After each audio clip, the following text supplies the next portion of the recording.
They're called progressive Muslims. Progressive. Okay, I got to hear about this. So here we go. I'm going to do this. Muslims for progressive values. Okay. Oh, okay. All right, so tell me about yourselves. Okay, so we are Muslims for progressive values, and we advocate for human rights for all. And okay. We basically, counter a lot of radicalism that's happening. We are a human rights, faith-based organization. We challenge a lot of the misogynistic, homophobic, apostasy laws. Okay. We do a lot of... Is this a take? Okay. Yeah, you can take that. Okay. So we do a lot of that stuff. Okay, so how do you view the Quran? Do you view it as inspired scripture, or you don't agree with everything in the Quran, or what? It's inspired scripture for me personally, and a lot of the work that we do based on human rights is rooted in the Quran. So, for example, the issue of apostasy. In the Muslim country, and even here in the West, if you decide to leave Islam, it's punishment. It's death. It's death. In some countries, it's death. Yes, right? that's in Quran.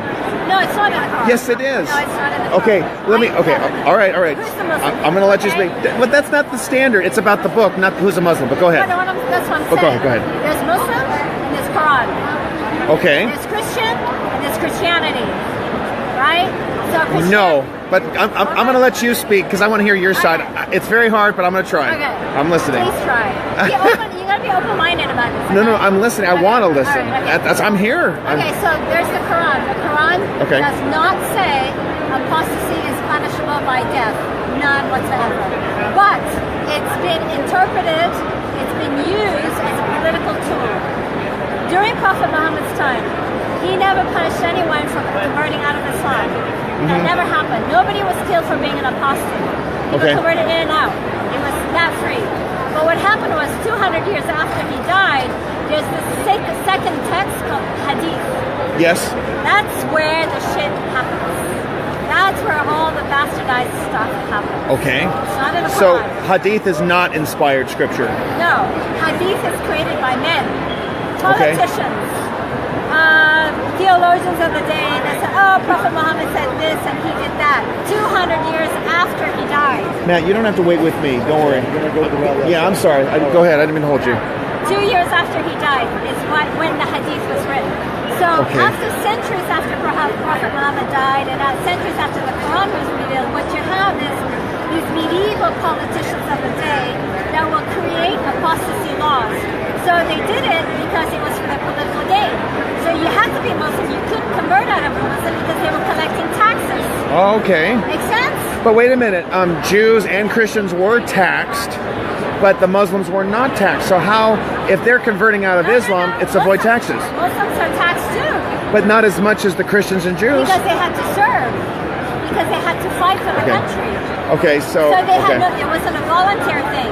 Whereas for the Jews and the Christians, it was a voluntary thing. That's the difference. Okay, so there's a couple passages.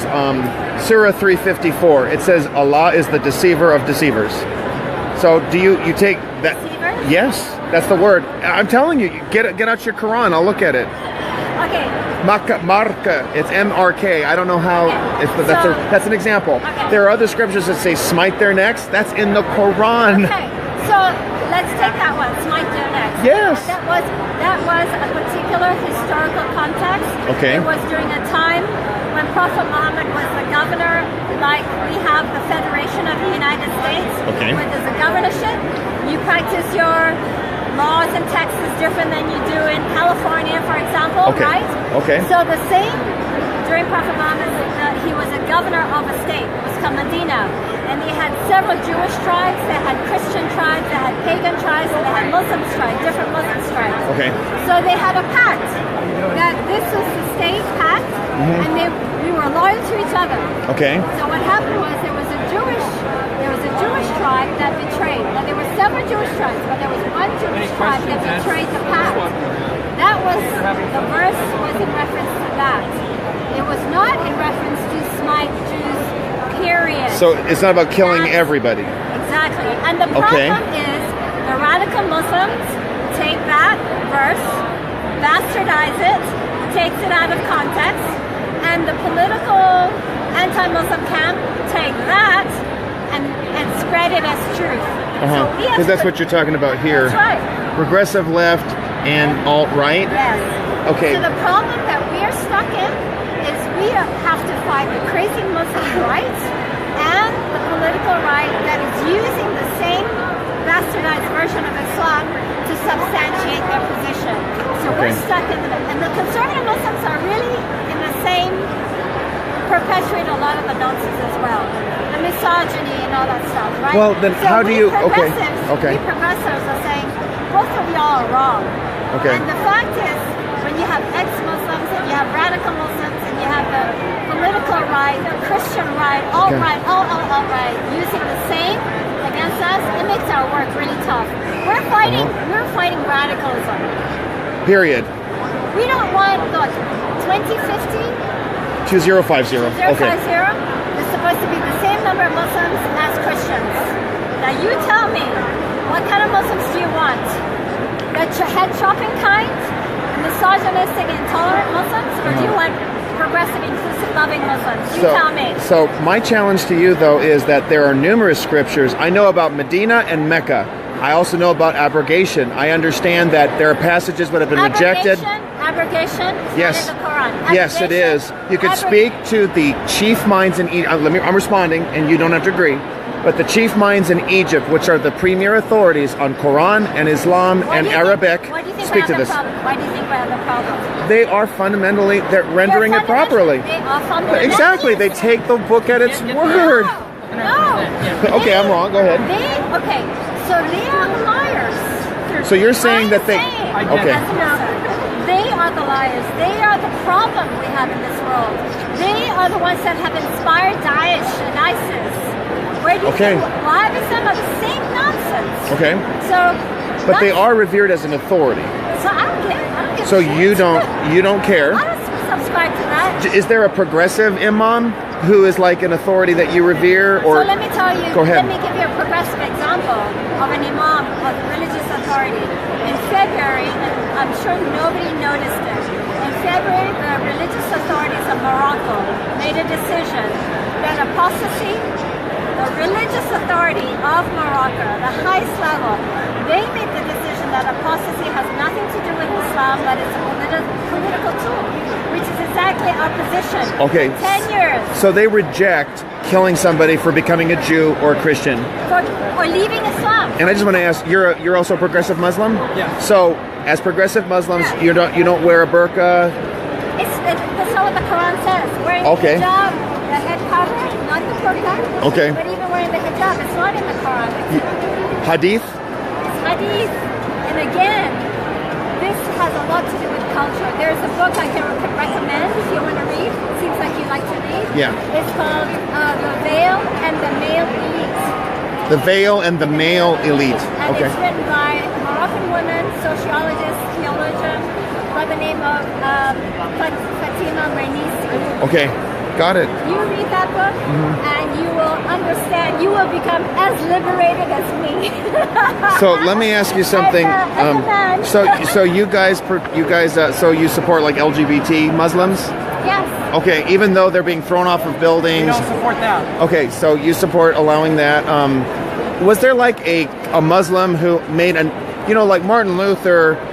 Yes. He opened up the Bible, not going with tradition, but the Bible. Yes, exactly. Who was the Muslim who said, hey, everybody's getting it wrong? There have been many Muslims that's been doing that throughout the centuries. Okay. You know what happened to them? They got killed.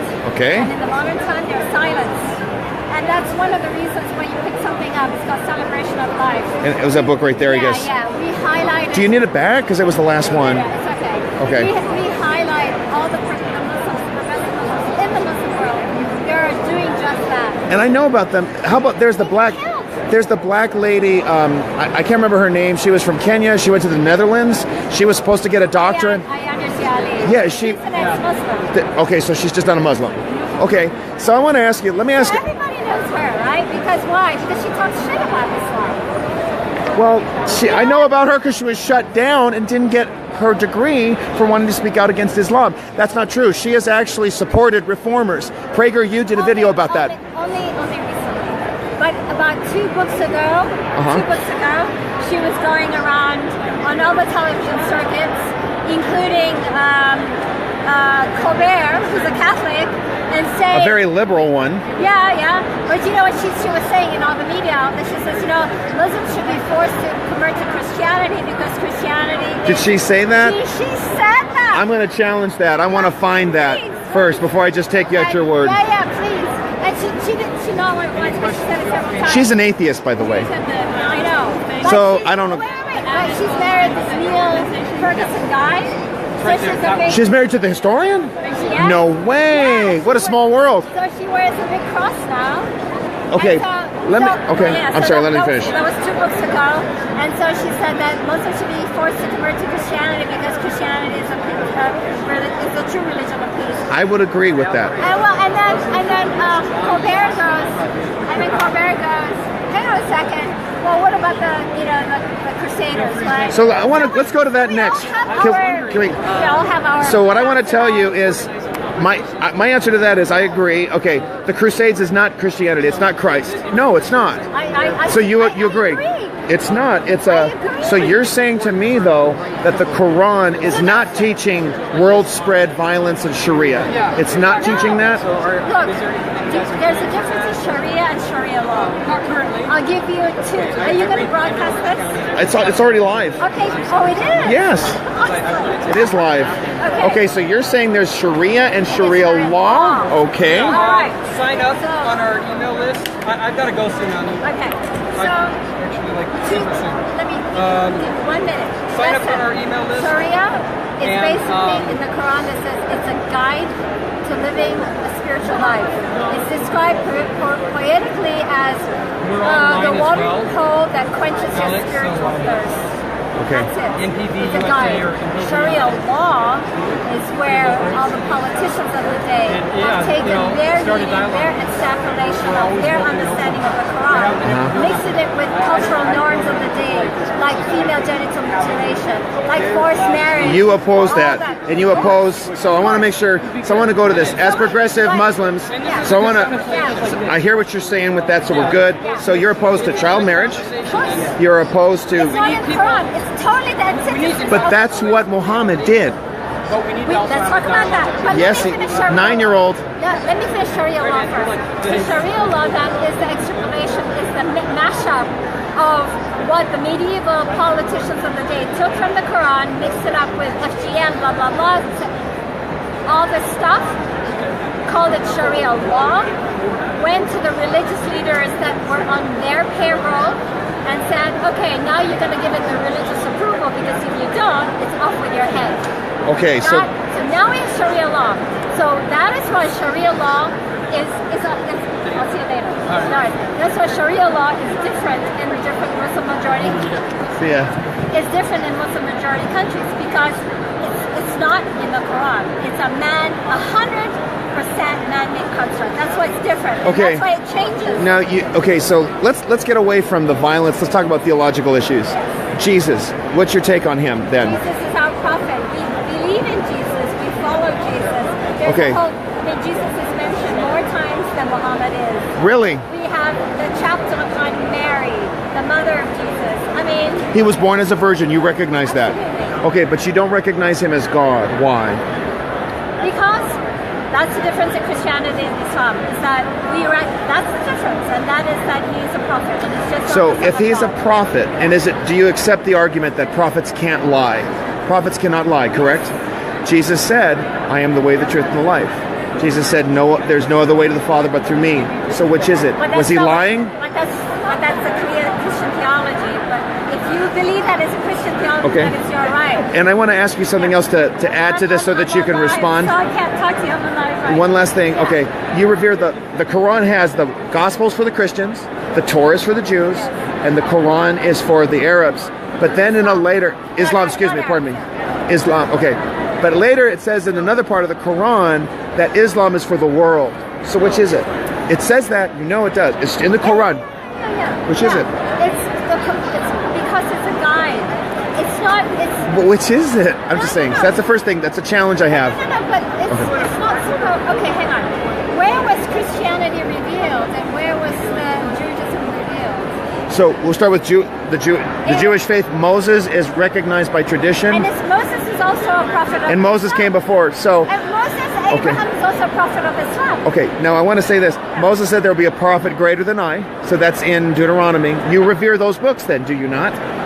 Let me tell you something. Because if Jesus said, I am the way, the truth, and life, either he's a liar or he's crazy. Let me tell you but something. how could he just be a prophet? Let me tell you something. That's your belief.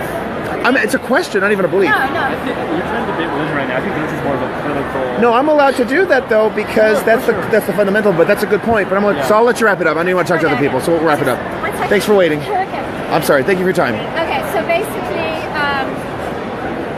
the Torah is, all the different books, which is all fine. But I don't think we should harp on the differences. I think we should be harping on the similarities. Okay. And then, and what's really key about Islam is that to be a Muslim is to believe in the revelations of all the previous books. Now, So you do accept the Gospels.